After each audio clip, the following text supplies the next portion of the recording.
Spectacular Spider-Man was a show that many fans have wanted to return ever since it was cancelled. Many people have imagined what a season 3 and beyond could have looked like, including myself, who has made countless videos regarding this topic. But realistically, let's be honest, no one is ever going to be able to come to the level that Greg Weisman and his team were able to do for seasons 1 and 2. But have you ever wondered what the actual season 3 and beyond plans were for Spectacular Spider-Man? Well, that's exactly what we're going to be talking about in today's video. But before we get into that, I just want to quickly urge you guys, if you love Spider-Man content, to subscribe to the channel. We're so close to 30,000 subscribers. I would absolutely love it if we could get that goal this year. That would be absolutely awesome. So if you love Spider-Man, make sure to hit that subscribe button, and let's get straight into this. First of all, I want to mention, I wanted this video to be as factual as possible. I've made many videos in the past about Spectacular Spider-Man, and they've mainly just been speculation or theorizing what season 3 would have been about, and kind of just talking about the show in general. But this video is actually going to be a breakdown of everything that we know from Greg Weisman or other sources of people who worked on the show themselves. A lot of the information in this video will be taken from various sources, but the main component will be Greg Weisman's fan website called Gargoyles. Essentially, this website is a place where Greg Weisman takes fan questions and essentially answers them. He answered a lot of questions during the show's run and after it got cancelled, talking about season 3, 4, and 5, and basically a load of stuff that would have happened after the show too. There are also various websites that have quoted Greg in interviews that he's done where he talked about something that would have happened in future seasons, so I'll make sure to quote that or briefly round up what he said and what it possibly meant for the series going forward. But first, let's start with what was actually planned. Before we get into the nitty-gritty details of the stories themselves, how many stories post season 2 were actually planned for Spectacular Spider-Man? Well, after a fan asked Greg what was meant to be made after the show's cancellation, he would go on to reveal that a total of 9 projects were to remain for the series. This included, of course, seasons 3, 4, and 5, a spring break movie set in Florida in between seasons 2 and 3. We will talk more about this movie later. A summer vacation film where Peter would move away from New York for a short time in between seasons 3 and 4, and another spin-off film which was planned separated seasons 4 and 5.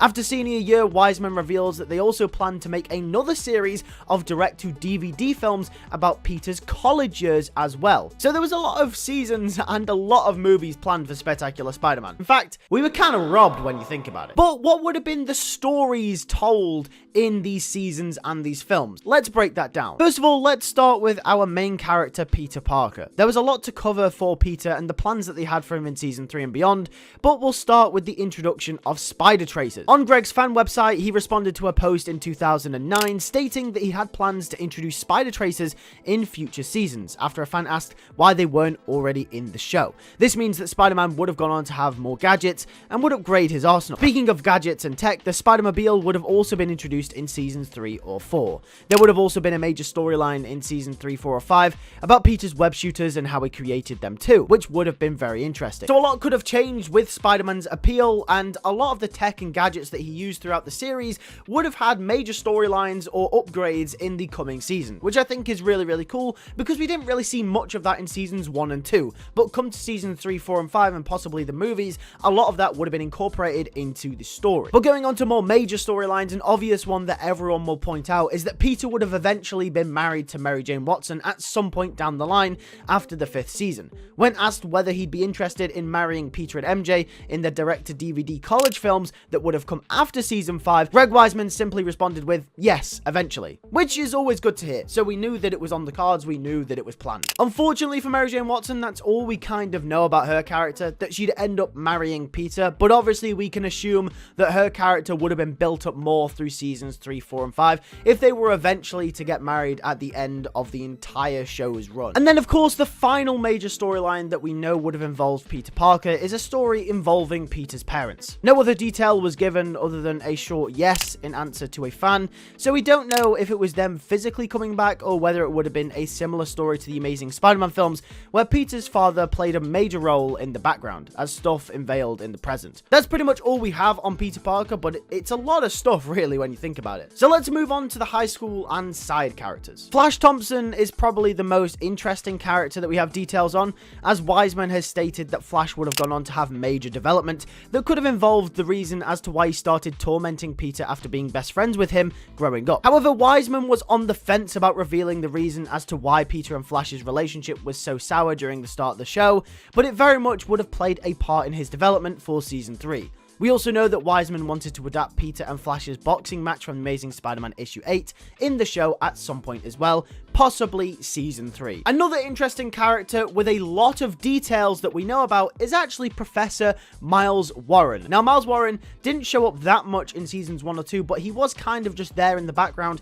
getting ready to be built up to be a main character come Seasons 3 or 4. And if that name doesn't ring a bell for some of you, of course he is infamous for causing the Clone Saga story from the Amazing Spider-Man comic books, not only by bringing back Gwen Stacy after her death, but creating the fan favorite character Ben Reilly, aka Scarlet Spider, as well. When asked about if Miles Warren had any future stories that involved clones, Weisman has stated, "Someone asked me about clones and stuff at Comic-Con at our panel, and I'll just say what I think is pretty obvious, which is that we brought Miles in. I don't do anything by accident." And without going into any details or specifics, if we brought Miles in, then we have big plans for Miles. Long-term plans. What those plans are is obviously influenced by what Miles has done in the comics.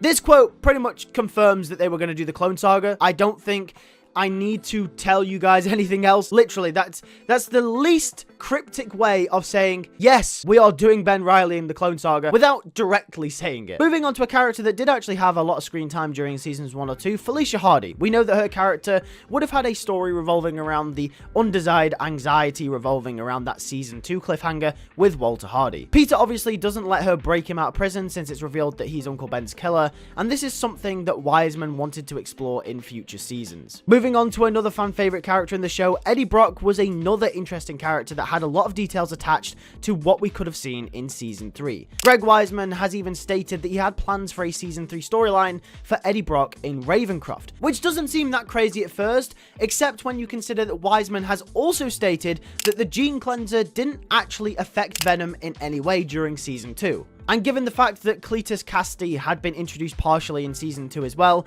this was sure to be the storyline that involved Eddie meeting Cletus for the first time, and probably when Eddie reunited with the symbiote, as it never actually took any damage whatsoever. And then Carnage probably would have been born as well. And that was probably what that Ravencroft storyline that Weisman was talking about probably was leading to. Dr. Connors, another big character in Seasons 1 and 2, would have also gotten big storylines as well, including a story about working on a cure for Electro after he moved to Florida. This would have been the main premise for the direct-to-DVD Spring Break movie that was planned to release just after Season 2, right before Season 3. However, Weisman reveals that if this movie never actually got approved, this story would have been incorporated within Season 3 itself. So that would have been pretty interesting as well. Another villain that would have been expanded upon in a major storyline, likely in Season 3, was Craven the Hunter. Now, even though Spectacular Spider-Man is upheld as one of the greatest Spider-Man shows to have ever existed, Craven the Hunter is one of those characters that fans kind of saw a weak point in. People didn't really like how he mutated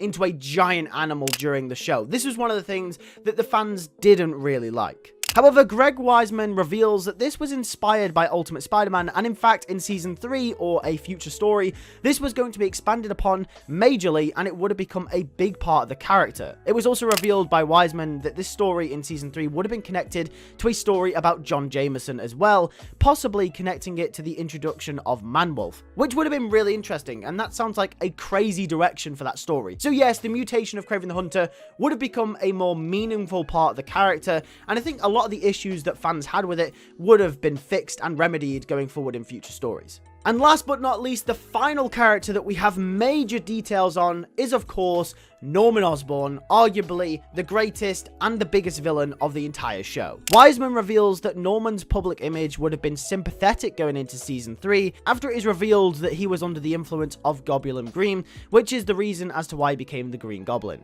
He also reveals as well that Peter and Norman's mentoring relationship in the first 2 seasons would have had major implications going forward when the Goblin eventually returned. And I think this probably means that Norman would have somehow found out that Peter was Spider-Man, and this would have tied into a major story. Apart from those characters, we do have info on other characters and stories, just not as in detailed. Moving on to the lesser known things that we knew about Season 3, Betty Brant and Ned Leeds' relationship would have been important to Season 3. Emily Osborn would have had a major story connecting to the absence of Norman Osborn. The championship that Midtown won in Season 3 would have been under review after Harry Osborn's addiction to the green. Crime Master would have made an appearance in Season 3 after the crime war wrapped up in Season 2. Roderick Kingsley would have had a twin brother. This would have then connected to a Hobgoblin storyline in Season 3 where the villain would have been introduced. Morbius the Living Vampire was confirmed to eventually appear in the series. Tombstone and Robbie Robertson would have had an expanded relationship, and this story would have been developed into Seasons 3, 4, or 5. Silver Sable would have had a transformation, which would have seen her become more similar to how she is from the comics. A different version of the Sinister Six would have appeared in each season following Season 2. This would most likely have included new villains introduced in those seasons. Scorpion, aka Matt Gargan, was confirmed for Season 3. We know when it comes to the death of Gwen Stacy, Weisman wasn't actually planning to kill her like in the comics. However, it wasn't ever clear as to the story Weisman was planning to tell, which would have led from Gwen and Peter's relationship to then eventually Peter and MJ eventually marrying. Calypso, Craven's wife, would have been explored further. This would have likely tied into Craven's major Season 3 story. Hammerhead's chauffeur would have played an important role at some point. Who knows what that story could have been, but I mean, yeah, Greg Weisman, you do you, I guess. And finally, not anything to do with a specific character, but Greg Weisman has stated that there was an interest in doing a musical themed episode at some point for one of his series that he was working on at the time. This included Spectacular Spider-Man. That's a lot of information to take in, but that is generally just all the other snippets that we know about the show. In terms of other villains that were introduced as civilians in Seasons 1 and 2, Greg Weisman has also confirmed that some of them would have become villains in the future, just like how after the introduction of Eddie Brock and Dr. Connors led to the villains Venom and the Lizard. The other characters that were civilians that would later become the villains are as follows: Miles Warren, Cletus Cassidy, Roderick Kingsley, and Matt Gargan, which we've already talked about. And then there were more niche characters like Morris Bench, who would have become Hydro Man, Stan Carter, who of course would have become the Sin Eater, and Hobie Brown, who given enough time would have become the Prowler. There isn't much more conclusive or concrete stuff to add other than everything I've just mentioned, but that is pretty much it, given a massive overview, everything that would have happened in Seasons 3, 4, and 5, and all the spin-off movies for Spectacular Spider-Man. Obviously, I may have missed something, and if I have, then make sure to let me know in the comment section down below, because I found everything I possibly could that related to Spectacular Spider-Man Season 3, 4, and 5, and everything beyond that. Thanks for watching this video. If you did enjoy, make sure to hit that like button, and like I said at the start of the video, make sure to subscribe because we're so close to 30,000 subscribers. If we could get that goal this year, that would be absolutely awesome. Thanks for watching. I'll catch you guys in the next video. Take care and peace.